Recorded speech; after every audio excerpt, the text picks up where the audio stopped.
Hey guys, welcome back to my channel. आप सभी का एक बार फिर से बहुत बहुत स्वागत है मेरे चैनल में। और आज के वीडियो में मैं आपको बताने वाली हूँ कि संस्कृत विद्यालयों में कुछ संविदा पे वैकेंसी आई हैं। उसी के बारे में आज पूरे वीडियो में हम विस्तार से चर्चा करेंगे कि किस तरीके से आप इन फॉर्म को भर सकते हो, क्या सैलरी रहेगी, क्या योग्यता रहेगी, आयु क्या होनी चाहिए आपकी, इसका सिलेक्शन किस आधार पे होगा और आप किन विद्यालयों के लिए किस तरीके से और मैक्सिमम कितने विद्यालयों के लिए आवेदन कर सकते हो। मतलब कुल मिलाकर के सारी चीज़ें स्टेप बाय स्टेप इस वीडियो में हम डिस्कस करने वाले हैं। शुल्क के बारे में, डॉक्यूमेंट्स के बारे में, ये सारी चीज़ें हम यहाँ पे डिस्कस करेंगे। अभी फ़िलहाल हम हैं माध्यमिक शिक्षा परिषद की ऑफिशियल वेबसाइट पे। यहाँ पे आप साइड में देख सकते हो, यहाँ पे आपको संस्कृत प्राथमिक विद्यालयों में ये वैकेंसी दिख जाएगी। ठीक है, तो ये वैकेंसी बिल्कुल भी फेक नहीं है। और मैं आपको बता दूं, किसी भी साइट की विश्वसनीयता अगर आपको समझनी है कि ये भारत सरकार की साइट है या फेक साइट है, तो देखिए सबसे पहले तो यहाँ पे आपको अगर ये यूपी गवर्नमेंट की अगर ये गवर्नमेंट की है तो .gov.in आपको दिखेगा।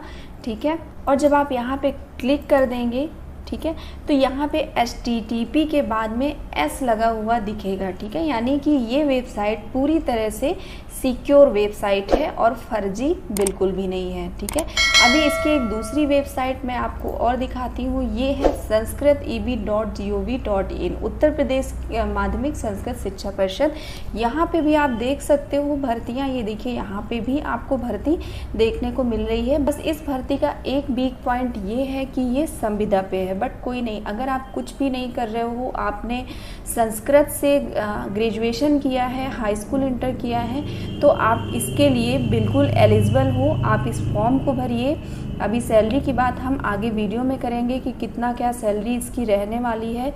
ठीक है, संविदा पे है तो 1 साल तो ये आपको जॉब करनी ही करनी है।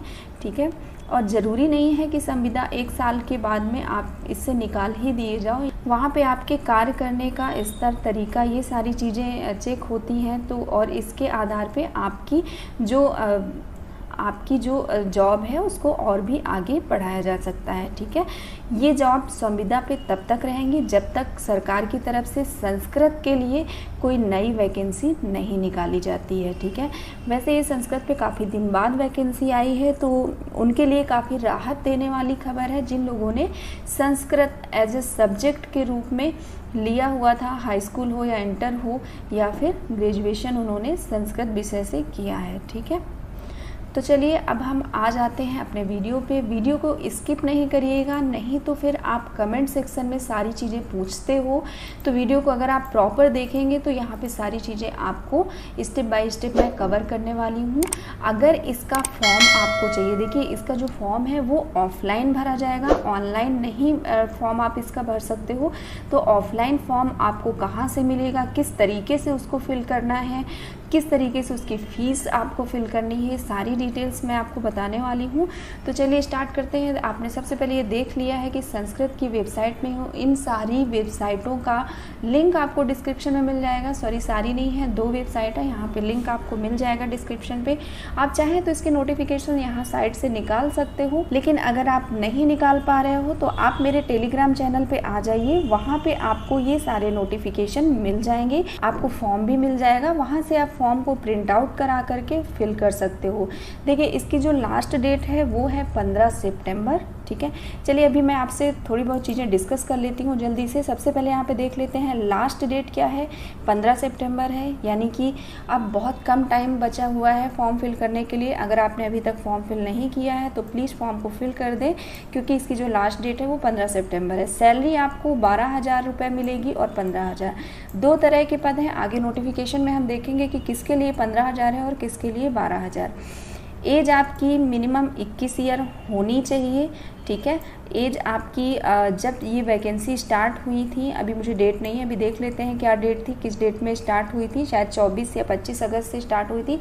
उस डेट के पहले आपका या उस डेट पे आप 21 साल के होने चाहिए। ठीक है, सिलेक्शन देखिए मेरिट के आधार पे होगा, देन इसके बाद इंटरव्यू होगा, उसी के बाद आपका सिलेक्शन होगा। फीस जनरल कैटेगरी और ओबीसी कैटेगरी के लिए 250 रुपये फ़ीस है। ईडब्ल्यूएस कैटेगरी के लिए 150 रुपये फ़ीस है और जो एसटी एससी और अनुसूचित जाति हैं उनके लिए 100 रुपये फ़ीस है। ठीक है, फ़ीस किस माध्यम से आपको जमा करना है? बैंक ड्राफ्ट के माध्यम से आपको फ़ीस जमा करना है या फिर रेखांकित पोस्टल ऑर्डर होता है उसके माध्यम से आप फ़ीस जमा कर सकते हो। आप डाकखाने में जाइएगा, वहाँ पे आपको इस पोस्ट ऑर्डर के बारे में बताया जाएगा। ठीक है, मैक्सिमम एप्लीकेशन यानी कि आप एक बार में कम से कम ज़्यादा से ज़्यादा 5 कॉलेज डाल सकते हो। ठीक है, 5 कॉलेज के लिए आवेदन कर सकते हो। ठीक है, इससे ज़्यादा के लिए आप आवेदन नहीं कर सकते हो। ठीक है, अब आ जाते हैं हम लोग नोटिफिकेशन पे। देख लेते हैं कि नोटिफिकेशन पे क्या क्या चीज़ें हैं। सबसे पहले मैं आपको दिखा देती हूँ कि कहाँ कहाँ पर ये भर्तियाँ निकली हुई हैं। तो लगभग यूपी के सारे ज़िलों के लिए ये भर्तियाँ हैं। कोई भी ये यूपी के बाहर का भी इसके लिए अप्लाई कर सकता है। ठीक है, लेकिन उसमें जो आरक्षण है, जो नियम शर्तें हैं आरक्षण वाली, वो केवल यूपी के लिए ही मान्य है। तो देखिए यहाँ पे आप देख सकते हो कहाँ कहाँ पे ये भर्तियाँ निकली हैं। वैसे लगभग सारे ज़िलों के लिए हैं, लेकिन अगर आपको देखना है तो आप मुझे कमेंट कर दीजिएगा कि आपने टेलीग्राम चैनल ज्वाइन कर लिया है और आपको ये नोटिफिकेशन चाहिए, तो मैं आपको ये नोटिफिकेशन भी अपने टेलीग्राम चैनल पे अवेलेबल करा दूँगी। ठीक है, तो यहाँ पर आप देख सकते हो सारे जितने भी ज़िले हैं सबके नाम दिए हैं, सबके कॉलेज भी दिए हुए हैं, किस कॉलेज में कितनी जगह हैं। ठीक है, ये भी यहाँ पे दिया हुआ है, मैं आपको ऊपर दिखा देती हूँ। ये देखिए यहाँ पे मंडल का नाम दिया है, यानी चित्रकूट मंडल। जनपद का नाम बांदा। ठीक है, संस्था और विद्यालय का नाम, यानी बांदा में किन किन विद्यालयों में ये जगह निकली है ये दिया हुआ है। प्रधानाचार्य के पद कितने हैं किस विद्यालय में, और देखिए प्रधानाचार्य का जो पद होगा वो एक ही होगा हर विद्यालय में, और अध्यापक के पद कितने हैं, ये 2 या 3 या 1 हो सकते हैं। तो ये सारी चीज़ें अगर आपको देखनी है और चूज करना है कि किस विद्यालय के लिए आपको फॉर्म फिल करना है, तो ये नोटिफिकेशन पढ़ना काफ़ी ज़रूरी है। इसको आप अच्छे से देख लीजिएगा। आप जिस ज़िले से हैं वहाँ के कॉलेज देख लीजिएगा, उसी हिसाब से कॉलेज को आप फॉर्म में फिल करिएगा। अब आ जाते हैं दूसरे नोटिफिकेशन पे। देखिए दूसरा नोटिफिकेशन आपका यहाँ पे दिख रहा है। यहाँ पे साफ साफ लिखा है कि अशासकीय सहायता प्राप्त संस्कृत माध्यमिक विद्यालयों में शैक्षिक सत्र 2021-22 एवं 22-23 यानी ग्रीष्म अवकाश की अवधि को छोड़कर अथवा नियमित चयनित शिक्षक के आने तक जो भी पहले हो। ठीक है, नियमित चयनित शिक्षक यानी जब कोई वैकेंसी आएगी संस्कृत शिक्षकों के लिए यूपी सरकार की तरफ से, तब ये पद आपको छोड़ना पड़ सकता है। इसीलिए यहाँ पे देखिए लिखा भी हुआ है, नितांत अस्थायी रूप से मानदेय पर शिक्षकों की व्यवस्था हेतु शासनादेश संख्या इतनी और 18 अगस्त 2021 के संबंध में। यानी कि यहाँ पे ये क्लियर हो गया है कि बिल्कुल ये संविदा पे ही है, और जब भी कोई नई भर्ती आती है, शिक्षक आ जाते हैं, तो आपको इससे हटा दिया जाएगा। ठीक है, लेकिन गाइज आप इसको भरिए ज़रूर। ठीक है, ये बहुत जल्दी नहीं होने वाला है, 1-2 साल तो अभी इसमें टाइम लग ही जाएगा, लेकिन हो सकता है कि गवर्नमेंट के चुनाव आ रहे हैं तो इस वजह से निकाल भी दें, कुछ कहा भी नहीं जा सकता है। ठीक है, लेकिन फिर भी आप फिल कर दीजिए। ठीक है, ऐसे डर करके बैठेंगे तो कुछ नहीं होने वाला है। अब यहाँ पे आप विज्ञापन देख सकते हो इसका। देखिए यहाँ पे 2 पद हैं, अध्यापक का पूर्व मध्यमा और अध्यापक उत्तर मध्यमा। ठीक है, विषय एवं वर्ग जो भी हो लिखना है आपको। रिक्तियों की संख्या आरक्षित अनारक्षित मानदेय प्रथमा एवं पूर्व मध्यमा स्तर हेतु शिक्षण कार्य के लिए आपको 12,000 मिलेंगे, तथा उत्तर मध्यमा स्तर हेतु, मैं थोड़ा इसको जूम कर लेती हूँ, उत्तर मध्यमा स्तर हेतु शिक्षण कार्य करने पर आपको 15,000, यानी कि जो 15,000 सैलरी मिल रही है वो प्रधानाचार्य के लिए है और जो 12,000 है वो अध्यापकों के लिए है। ठीक है, आवेदन करने की अंतिम तिथि 15 सितंबर है, मैं आपको बता चुकी हूँ। हाई स्कूल प्रमाण पत्र के अनुसार 21 वर्ष आपकी एज होनी चाहिए। इसके बाद शैक्षिक योग्यता भी मैं आपको बता चुकी हूँ। ठीक है, आपका संस्कृत विषय होना चाहिए, एक विषय आपका संस्कृत होना चाहिए ग्रेजुएशन में, हाई स्कूल और इंटर में। ठीक है, चयन प्रक्रिया किस आधार पे होगी? शासनादेश संख्या के अनुसार 24 जुलाई 2021 में विहित प्राविधानानुसार शैक्षणिक गुणांक, ठीक है, एवं साक्षात्कार में प्राप्त अंकों के योग के आधार पे चयन किया जाएगा। जो भी जिस तरीके से भी शैक्षणिक गुणांक काउंट करेंगे, अभी ये अभी ये क्लियर नहीं है कि किस तरीके से ये गुणांक को लेंगे, ठीक। और साक्षात्कार यानी कि इंटरव्यू में जो भी आपको नंबर्स मिलेंगे उन दोनों का योग किया जाएगा, उसके आधार पे आपका चयन होगा, जिसका ज़्यादा होगा उसको मतलब लिया जाएगा, ठीक है। यानी कि इसको आप बोल सकते हो कि मेरिट के आधार पे आपका चयन होगा। आवेदन हेतु संख्या, ये मैंने आपको पहले ही बताया कि अभ्यर्थी द्वारा अधिकतम 5 विद्यालयों में शिक्षक के चयन हेतु तो आवेदन किया जा सकता है, यानी कि आप 5 विद्यालय डाल सकते हो, उन 5 में से कोई एक विद्यालय आपको दे दिया जाएगा। आरक्षण, अभ्यर्थी के चयन में चयन की तिथि को राज्य सरकार की विद्यमान आरक्षण नीति के अनुरूप प्रावधान के अनुसार होगा। आरक्षण का लाभ उत्तर प्रदेश के निवासी के लिए ही अनुमन है, यानी कि अगर आप उत्तर प्रदेश पे यानी कि अगर आप यूपी के निवासी नहीं हो तो आपको किसी तरीके का कोई आरक्षण नहीं मिलेगा। आवेदन शुल्क मैं आपको बता चुकी हूँ, ठीक है। जनरल के लिए 250 हो गया, अनुसूचित के लिए 150 और अनुसूचित जनजाति के लिए 100 रुपये। इसके बाद यहाँ पे एक नोट दिया है कि आवेदन पत्र के साथ अभ्यर्थी अपनी सभी शैक्षिक योग्यता यानी कि हाई स्कूल का, इंटर का और ग्रेजुएशन का प्रमाण पत्र एवं आरक्षण के संबंध में प्रमाण पत्र, अगर आप आरक्षण की कैटेगरी में आते हैं तो उनके प्रमाण पत्र की अटेस्टेड यानी सेल्फ अटेस्टेड जो फोटोकॉपी है वो जरूर आप उसके साथ में लगा दें, ठीक है। अभ्यर्थी के आवेदन पत्र निर्धारित रूप से रजिस्टर्ड डाक द्वारा विद्यालय में अंतिम तिथि तक अवश्य प्राप्त हो जाना चाहिए। अंतिम तिथि यानी कि 15 सितंबर तक आपके जो आवेदन है वहां पर पहुंच जाने चाहिए। उसकी छाया प्रतियों को संबंधित जनपद के जिला विद्यालय निरीक्षक के ईमेल पर प्रेषित किया जाएगा। विलंब से प्राप्त आवेदन पत्रों पर कोई विचार नहीं किया जाएगा और साक्षात्कार के लिए आपको जिस जिले में बुलाया जाएगा वहां का कोई यात्रा भत्ता देय नहीं होगा, ठीक है। तो इतनी सारी चीज़ें आपको क्लियर हो गई, लगभग मैंने सारी चीज़ें यहाँ पे क्लियर कर दी हैं। देखिए वेबसाइट का लिंक भी यहाँ पे दिया है, आप चाहें तो वेबसाइट पे भी इस लिंक के माध्यम से जा सकते हो या फिर आपको डिस्क्रिप्शन में लिंक मिल जाएगा या फिर हमारे टेलीग्राम में आ जाइए, वहाँ पे भी आपको लिंक वगैरह सारे प्रोवाइड करा दिए जाएंगे। आवेदन पत्र का प्रारूप देखिए गाइस, ये आवेदन पत्र है, ठीक है। इसको आपको प्रिंट आउट करा लेना है, ठीक, और इसी को आपको फिल करके डाक के द्वारा पोस्ट कर देना है और इसके साथ में जितने भी आपके डॉक्यूमेंट्स हैं उनको भी आपको अटैच कर देना है। छाया प्रति याद रखिएगा, फोटोकॉपी, आप ओरिजिनल ना अटैच कर दीजिएगा, ठीक है। सबसे पहले संस्था विद्यालय का नाम यहाँ पे डालना है, आवेदित पद का नाम आपको डालना है, ठीक है। आप उसमें सूची में जाएंगे तो यहाँ पे सारी सूचियाँ दिखा रही हैं किस पद के लिए। ये देखिए यहाँ पे विषय अध्यापक भी दिया है, किस विषय के लिए आप यहाँ पे डालना चाहते हैं, ठीक है। तो आपको उस सूची से देख लेना है, आप जिस विषय के लिए डालना चाहते हो यहाँ पे नाम लिख देना है। श्रेणी किस श्रेणी पे है, किस श्रेणी पे आप डालना चाहते हैं, पूर्व मध्यमा या उत्तर मध्यमा। इसके लिए देखिए आपको नोटिफिकेशन पढ़ना पड़ेगा, नोटिफिकेशन पढ़ लीजिएगा अच्छे से, फिर यहाँ पे अप्लाई कीजिएगा कि पूर्व मध्यमा के लिए पूर्व मध्यमा की जो सैलरी वो 12,000 है और वो शिक्षक के लिए है। उत्तर मध्यमा प्रधानाचार्य की पोस्ट है और 15,000 इसकी सैलरी है, ठीक है। अभ्यर्थी का नाम यहाँ पे आपको अपना नाम डाल देना है, पिता या पति का नाम आपको डाल देना है, माता का नाम डाल देना है।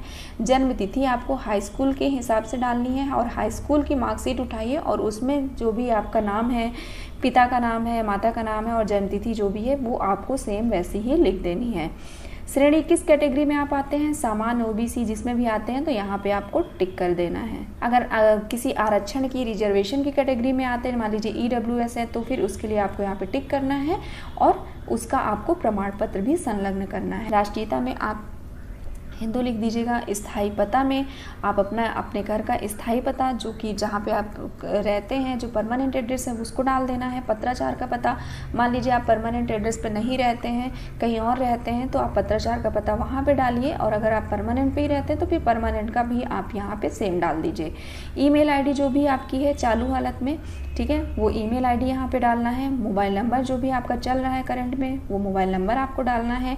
लिंग में अब पुरुष या महिला जो भी है यहाँ पे क्लिक कर दीजिएगा। अगर विवाहित हैं तो विवाहित पे आपको टिक करना है, अविवाहित हैं तो अविवाहित पे टिक करना है। आवेदन शुल्क का विवरण, ठीक है, जो भी आप बैंक ड्राफ्ट बनवाएंगे या रेखांकित पोस्टल ऑर्डर बनवाएंगे, ठीक है, उसका विवरण आपको यहाँ पे डालना है। ठीक है, बैंक और डाकघर का नाम तथा जिला डाल देना है। और यहाँ पे आपको कुछ नहीं डालना है, ये संस्था के प्रयोग हेतु मतलब कि वहीं से फिल किया जाएगा जो भी। ठीक है, आवेदक द्वारा नहीं भरा जाएगा ये। धनराशि के नीचे आपको धनराशि डाल देना है। शैक्षिक योग्यता और प्रशिक्षण योग्यता पे आ जाते हैं। यहाँ पे देख लेते हैं क्या फिल करना है। पूर्व मध्यमा यानी कि यहाँ पे हाई स्कूल की डिटेल फिल कर देनी है आपको। विश्वविद्यालय का नाम, उत्तीर्ण वर्ष, ठीक है, किस साल आपने उत्तीर्ण किया हाई स्कूल, विषय क्या था आपका, मतलब साइंस था या आर्ट था, पूर्णांक क्या है, प्राप्तांक क्या है, कितना प्रतिशत बना है, किस श्रेणी पे आते हैं। ठीक है, इसी तरह इंटरमीडिएट की भी सारी डिटेल्स आपको यहाँ पे फिल कर देनी है।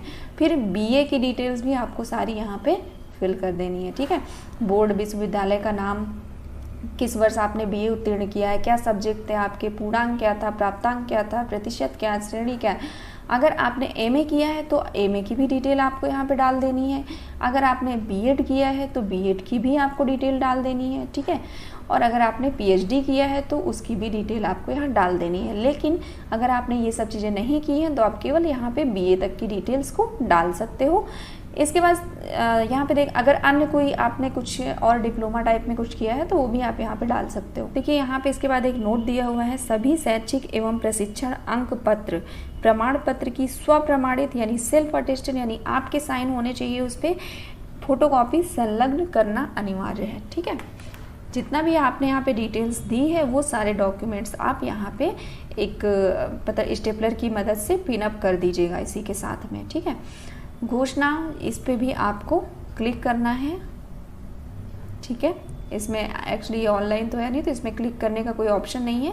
ये घोषणा आपके द्वारा अगर आप यहाँ पे हस्ताक्षर कर देंगे तो ये आपके द्वारा मान ली जाएगी। ठीक है, तो यहाँ पे दिनांक डाल देना है, क्या क्या चीज़ें आपने संलग्न की हैं उनका विवरण यहाँ पे डाल देना है, स्थान जिस स्थान से हैं आप वो स्थान डाल देना है, आपके हस्ताक्षर होंगे, आपका नाम होगा और आपका जो पता है वो पता होगा। ठीक है, तो इस तरीके से ये फॉर्म पूरा फिल कर लेना है आपको।